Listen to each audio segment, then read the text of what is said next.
Welcome to a TV20 News Break. I'm Dan Monroe. Exercising and eating healthy isn't only good for you, but it can be fun too. The City of Cleveland's Black History Month celebration continues with the Health and Wellness Program. Here's TV20's Alex McTurna with the story. Today is part of the Black History program that the City of Cleveland is putting on for Black History, and we did Health Day. We have about 25 vendors here from Cleveland Clinic to University Hospital. We brought vendors out from the City of Cleveland, from the Department of Aging, from Public Health. We just brought some different types of health vendors to come out and give information to our employees today. Hosted by the City of Cleveland's Wellness Works program, attendees were also invited to learn some healthy initiatives they could take back home and to the office, starting with yoga you can do from the comfort of a chair. Afterwards, a cooking demonstration took place, hosted by Sherelle Boyd, who taught an African heritage recipe, spicy chickpea. I chose this recipe because of the health benefits that it brings, also the traditional spices, and of course chickpea being a very old pea. So it promotes get rid of the acidicness in our bodies. It's also inexpensive. You can feed a family of 4 with pennies on the dollar, and you can do a lot of great things with it, which is why we chose to team it up with turmeric and garlic, some of the herbs and spices that also have enormous properties of wealth that all contribute to the well-being of our bodies.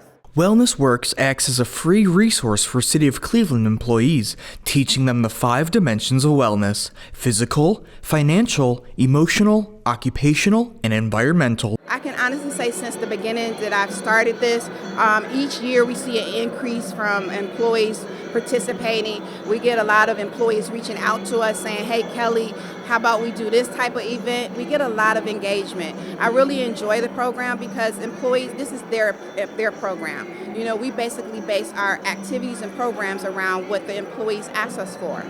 Finally, the event wrapped up with a little line dancing that anyone can take part in. While being fun to do, it also promotes healthy movement and activity. We try to make a balance of it because we all know that, exercising and eating healthy sometimes can get kind of redundant. So we try to kind of intermix it to make sure that it's fun too. Because, being healthy is not just about being healthy. Sometimes it's actually a way of life. And we wanted to make sure it's fun for you too. For TV20, this is Alex McTurna. Thanks, Alex. Continuing with the City of Cleveland's celebration of Black History Month, across the globe, all cultures have one thing in common: a love for food. That's why the City of Cleveland invited a number of Black and Brown-owned culinary businesses to City Hall to share their culture and hopefully get a few new customers at the same time. We as a community come together during Black History Month. We bring the employees together, which are like family. It's like a communal group where we come together and take part in food that comes from the Black community. But also, more importantly, we support Black and Brown vendors in this endeavor. So we bring in Black vendors, Black and Brown vendors who bring their wares, who bring their food, so they can show the employees and family that, hey, there's some good food out here. So later on, when we need some type of we would need an event catered. We'll be looking at them. We won't oftentimes, or all the times, we go to the large vendors. So this gives a small vendor the opportunity to be seen and to do business with the City of Cleveland. Food hits the soul. Food is a part of the soul. It's a part of, even as a tradition in the Black communities. We might not have had a lot growing up, but we all often felt a good greeting or a good communal sense with food. Food at the table, food heals, food brings that comfort. So this is comfort food. So that's why you're going to see a lot of smiles on the people's faces. Stay tuned for more of TV20's continuing coverage of the City of Cleveland's celebration of Black History Month. The Great Lakes Science Center hosted a ribbon cutting for the grand opening of the Rockwell Automation Robotics Room, which will be the new home and workspace for the 4 participating CMSD high school robotics teams. This new space creates important opportunities for our community's greatest resource.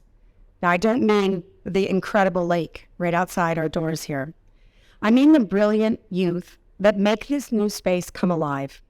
The work you see underway in the robotics room today develops valuable real-world skills that can open pathways to career choices and encourage children to pursue STEM-related fields.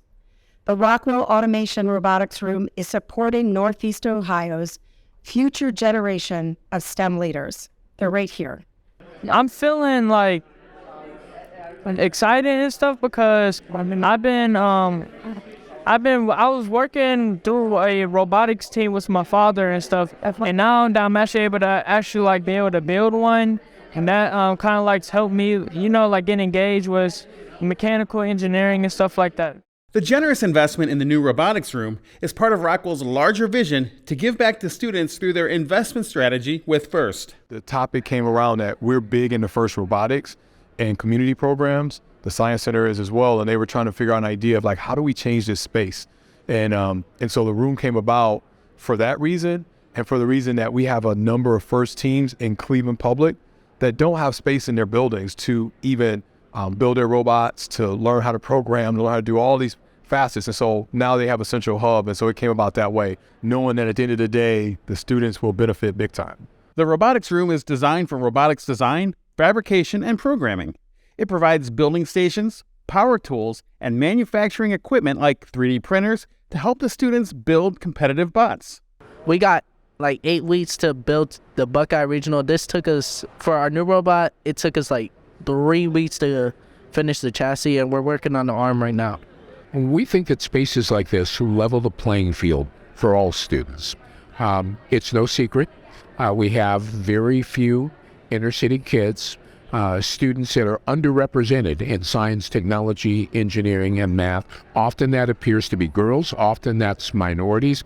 So being able to put a state-of-the-art facility in a downtown facility that's close by, where kids can come, where they feel welcome, and they have the opportunity to learn and grow with adult mentors who are actually working in the field, who can explain how things work.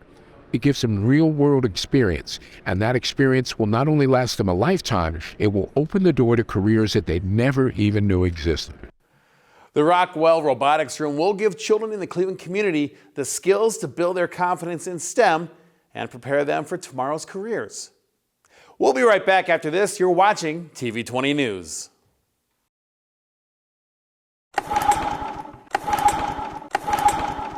Are you tired of that hard to start, hard to push gasoline-powered lawnmower? Have you been thinking about going electric? The Cleveland Department of Public Health, Division of Air Quality, is happy to offer an exciting opportunity to make it easier for Cuyahoga County residents to make the switch.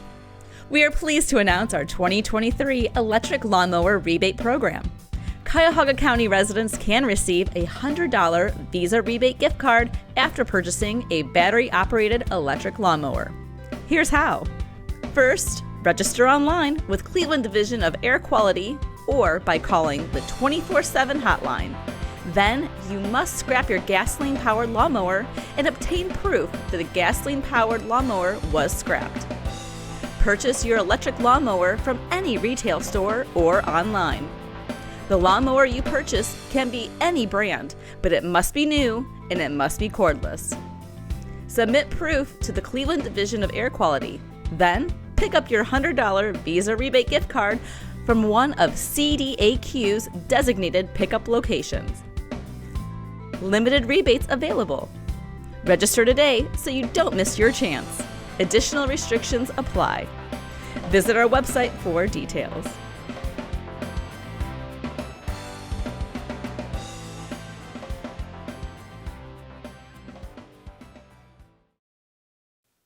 And welcome back to TV20 News. I'm Dan Monroe. Cleveland is home to tremendous boxing talent, all hungry for a chance at success.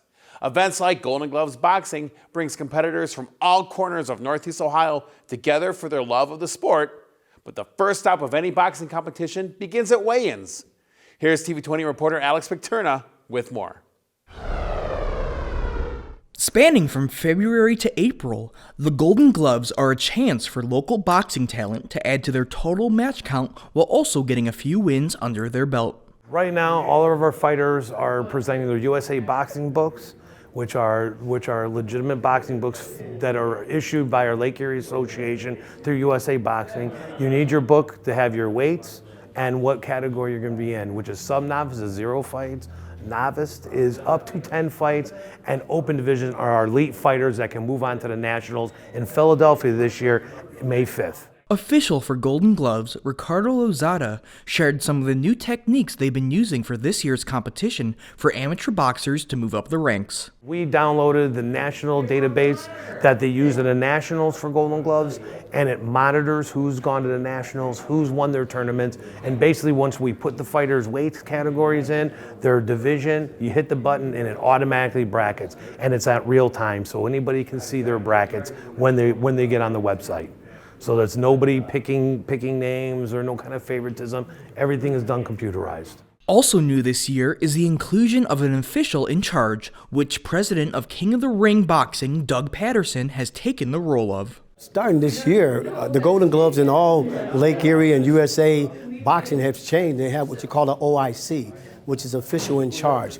Who takes care of things if something was to happen, which doctor, who handles the crowd. Those things are very important for the safety of boxing, and that was put into effect. So all USA boxing sanctioned events must have an OIC or official in charge in the tournaments or local competition. The tournament concludes April 1st with the finale at the Cleveland Public Auditorium, the first Golden Gloves boxing match to be held there since 1996. For TV20, this is Alex Picterna. And you'll be able to find the final round of the tournament airing here on TV20 sometime in April. The Leonard B. Jackson Senate Boys Basketball Championship tipped off at Rocket Mortgage Fieldhouse with a doubleheader for the second straight year. TV20 reporter Errol Porter has more with this story. Ladies and gentlemen, I'm Errol Porter reporting for the City of Cleveland TV20, and the stage is set. Rocket Mortgage Fieldhouse for the Cleveland Senate Championship High School Basketball games. First off, Garrett Morgan takes on John F. Kennedy, and in our later game, Glenville takes on Rhodes. Garrett Morgan came into this game looking for their first ever Senate Championship, and John F. Kennedy was focused on winning their third title within the past 15 years. The Garrett Morgan Falcons jumped out to an aggressive 11-0 lead thanks to some quick transition buckets by Abdi Hassan and Datwan Daniels. However, the John F. Kennedy Eagles countered back by going on a run to end the first quarter, led by Jason Gibson and Zaire Dickey to cut the deficit to 13-9. Kennedy fought back and tied the game at 17 going into halftime, outscoring Garrett Morgan 8-4. We had some great first half action as Garrett Morgan quickly jumped out to an 11-point lead, but those John F. Kennedy Eagles quickly gained composure and battled back to go into the locker room tied at 17-all. In the third quarter, Kennedy took the lead after sinking multiple threes from deep from Michael Taylor, Matthew Farmer, and Zaire Dickey. Dickey's triple beat the buzzer to give the Eagles a 28-25 lead heading into the fourth quarter. Garrett Morgan started their comeback in the fourth quarter. Datwan Daniels hit a layup and converted an and-one to tie the score at 28. But Tyler Wade gave Kennedy another three-point lead with a layup and converted on the free throw. With 19 seconds left, Daniels found Jesus Thomas for a go-ahead layup. This gave Morgan a 34-32 lead. After one final inbound, Garrett Morgan celebrated their first ever Senate City Championship in the boys division. All right, Coach, as they always say, the thrill of victory and the agony of defeat. You're on the other end of the day. What do you say to your team after a loss like this? All I can say is my guys played hard to the last seconds. I'm proud of them. Back to the drawing board. All right, back to the drawing board. But guess what? We'll be back for sure. We'll be back for sure next year, man. We don't like this feeling. You know what I'm saying? I'm cool with it. Back to the drawing board, get ready for the state playoffs, and then once the season's out, get back in the gym, locker room, and we back to it, man. All right, man. Good luck in the sectionals, all right? Appreciate it. Take care. All right. Right, an absolute nail biter down to the wire. Like I told the other coach, they always say the thrill of victory and the agony of defeat. You're on the opposite side. You're on the thrill of victory today. How does it feel? Well, first off, I appreciate JFK. I know playing against seniors last year, that made us a lot better. And, hats off to them. They came in second, but still they're a tough team to beat. I know at third place it was tough. I know we beat them at home, so I knew it was going to be a dogfight. But like I said, it feels great. I'm exhausted. But, when you win like this, it just shows you that the program's been built and what you're doing is working. And like I said before at the beginning of the game, when you have the best coachable players, when you have a special talent in Dayton Daniels, and you got coaches like us that want to get better, and then on top of that, those three families. The first family at home, us, how we treat each other, and then that second home, the Garrett Morgan family, which we gave love to there, that support. And then when we open our doors, don't forget everybody, when you open up your door and you go in the community and you just say hi to somebody, or just say what's up to somebody in the convenience store, that means so much to that person. You never know how their day's going, and it treats it like a great family. And to bring all three families together as one, I mean, basketball becomes a blessing, and it becomes that much easier and smoother, and you need all that to do what you had to do. A lot of guys stepped up, but that's what it was, best coachable players in the family and all the above, so. In the Lake Division, Rose took on Glenville for a rematch of last year's Senate Championship that was won by Glenville. Okay, and with Coach Holtz getting prepared for the Senate Championship game, you already split games this year, and you're coming back trying to defend the championship. What's going on in your head right now? Just excited to be in the moment. A lot of people don't know, but the coach of Rhodes is one of my former students. I had him from K to 8 at Empire, so I know him very well. All right, you got a familiar foe across there. So what are you playing? What's your attack today? We just have to take care of the ball, play with high intensity, and rebound. Play defense. All the intangibles that you need to do to win a championship, we got to outdo them. Yeah, it's going to be tough. Okay, with the head coach of Rhodes, Coach Spencer, you split 1-1 this year already. Last year, took a defeat in the championship. What's your plans for today? I'm going to come out here and just play hard and live with the results. And what is your game plan? What's the key to victory for you today? We got to rebound the ball, got to get some stops, got to string together multiple stops, and then we got to score the ball, play basketball. Okay, now, that last game was a barn burner. I'm not sure if you saw it. What do you tell your kids if they get into a tight spot? If this game is close, what do you say to them? Trust the work. Trust what we've done. For sure. Okay, good luck, Coach. All right. Thank you. Right from the tip, Kenyon Giles attacked the basket and put the Rams on the board. Giles assisted on a backdoor alley-oop to Demetrius Jones. Giles continued his aggressive play by penetrating the basket and assisting to Elijah Villamil for three. Glenville retaliated with a highlight play of their own with a sweet alley-oop pass from Jaden Prather to Jacoby Laster. Rose led 13-6 after a clutch free throw by Kenyon Giles to end the first quarter. In the second quarter, Giles stayed active on the defensive end, turning steals into buckets. Glenville stayed consistent with their ball movement, which turned to an easy bucket for Jacoby Laster. And the extra effort playing the passing lanes by Demarion Witten turned into a two-hand slam on the break. The Rams closed out the second quarter with some magnificent plays made by Antoine Reynolds and Kenyon Giles. Reynolds hit a huge three-pointer to end the half with a 30-21 lead by the Rams. All right, more great basketball action here at the Senate Championships at Rocket Mortgage Fieldhouse, and your Rhodes Rams trying to upset the Glenville Tarbrothers in their bid for a second straight championship. It's halftime, Rhodes Rams 30, Glenville 21. In the third quarter, Antoine Reynolds went on a tear. Not only did he get to the basket, he also hit a pair of three-pointers that increased the lead to 46-29. Glenville's Demarion Winton went to the basket strong and helped the Tarbrothers chip away at their deficit with a 9-2 run late in the third quarter. Jacoby Laster had a huge fourth quarter with 9 points. However, it wasn't enough. Antoine Reynolds continued to pile up the points to keep the lead for Rhodes. He also iced the game from the free throw line, finishing with 24 points.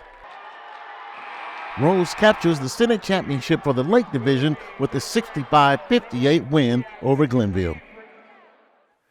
Thanks, Errol, for that great coverage. Finally, Cleveland has one of the most diverse athletic communities in the country, and groups like the Greater Cleveland Sports Commission want to channel that energy back into the community by providing free youth sports clinics, setting the fundamentals of being both a good athlete and a good teammate. Here's TV20's Alex Paterna with the story. The Greater Cleveland Sports Commission hosted a special volleyball and life skills clinic by partnering with Youth Education Through Sports, or YES, and Life Skills Clinic. YES stands by 3 tenets: provide opportunity for physical activity, provide health and wellness education, and provide unique experiences for students. The event was broken up into 2 sections. The first half involved students doing drills and warm-ups, practicing the fundamentals of volleyball with volunteer coaches from across Northeast Ohio.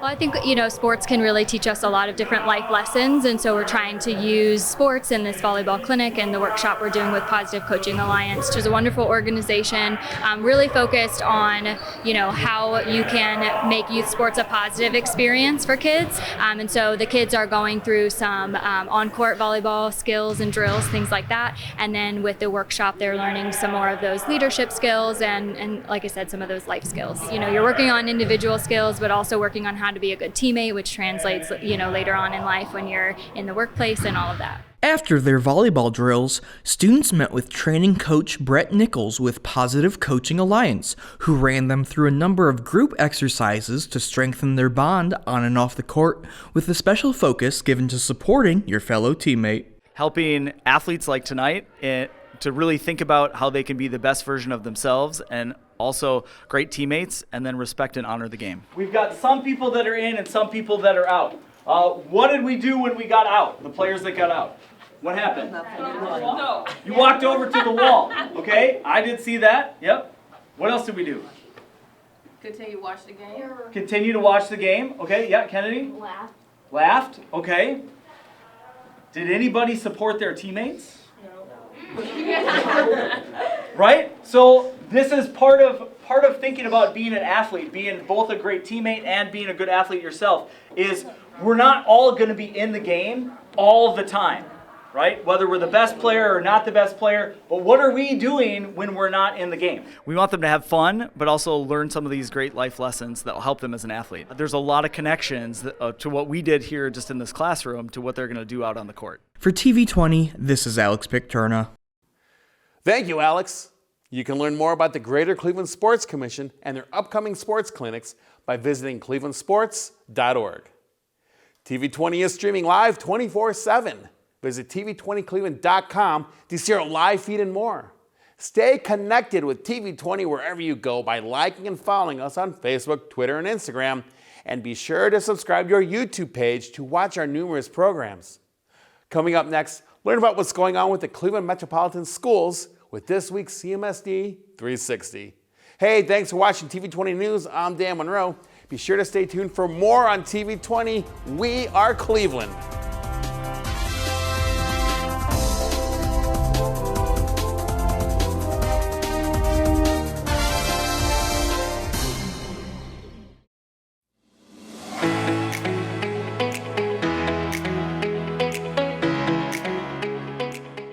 Hello, I'm Darielle Snipes with the CMSD News Bureau. Welcome to CMSD 360, a look at news happening around the district for the week of February 27th. The school board will meet for its monthly business meeting on Tuesday at George Washington Carver School, located at 2200 East 55th Street. The meeting will begin at 6:30 p.m. It will also be live streamed on the district's YouTube page. Sign up for the CMSD Parent University College Tour Bus. 11th and 12th graders and their families will have the chance to visit several Ohio universities in March, including Ohio State University's Mansfield campus on the 8th, Baldwin-Wallace University on the 16th, Bowling Green University on the 22nd, and Wilberforce University on the 23rd. Caregivers or guardians are required to accompany their students on the visits. Transportation to and from the universities will be provided, as well as lunch. For more information and to register, go to clevelandmetroschools.org/face, then click Parent University College Tours on the left-hand side. March is a busy month for recognitions. First, Wednesday is Ohio's birthday. On March 1st, 1803, Ohio became the 17th state to join the Union. Happy birthday. The first day of March also kicks off Women's History Month. This year's theme is celebrating women who tell our stories. Women's History Month highlights the contributions women have made to society. March is also National Nutrition Month. This year's theme is Fuel for the Future. During this month, everyone is encouraged to learn about making informed food choices and developing healthy eating and physical activity habits. In addition, Friday is Employee Appreciation Day. This is a day for employers to give thanks to their employees for all they do. Thursday is Read Across America Day. The National Education Association established this day to get children excited about reading. On this day, schools across the district will host many guests who will volunteer their time reading to students in order to promote a love of reading. On Thursday morning, the Executive Grill will be on Kickin' It with Kenny on Fox 8 Morning News. Students will showcase their talents on TV, plus Kenny will get a tour of the brand new facility. So be sure to watch Fox 8 beginning around 7:15. The Executive Grill will also host a brunch banquet on Thursday with live music, an omelet station, waffles, pulled chicken sliders, and more. This is the first major event since opening its new location at East Tech High School. If you want to be one of the first to dine at the restaurant or attend the brunch banquet, call 216-838-2433 from 8:30 to 9:30 in the morning or from 2 to 3 in the afternoon. Also on Thursday, Marion C. Seltzer Pre-K through 8 School will host its 3rd annual Winter Carnival from 4 to 6 p.m. Students and caregivers will be able to participate in STEAM-based activities. There will also be free food, prizes, and a photo booth. On Friday, Douglas MacArthur Girls Leadership Academy students will perform Aladdin Kids at John Marshall campus at 6 p.m. and then again on Saturday at noon. On Saturday, March 4th, there will be a high school choice fair at Max Hayes High School from 10 a.m. to 1 p.m. This is a great time for students currently in 8th grade or students wanting to change high schools to see what all the district high schools have to offer. There will be another high school choice fair on March 11th at East Professional Center from 10 a.m. to 1 p.m. The first of 4 K through 8 choice fairs will be on Wednesday, March 15th at Max Hayes High School from 5 to 7 p.m. Families can go to choosecmsd.org right now to make their selection on what school they would like their child to attend next academic year. And remember, CMSD allows children to attend any school in the district, regardless of where they live. On Sunday, John Hay and Glenville cheerleaders will compete in the state cheerleading competition. It will take place at Big Walnut High School in Sunbury, Ohio. John Hay is scheduled to perform at 1:15 and Glenville at 1:52. Good luck to both of the teams. We'll stay connected with what's going on in the district by downloading the CMSD app or by following CMSD on Instagram, Twitter, and Facebook. Thanks for watching CMSD 360. Have a great and productive week.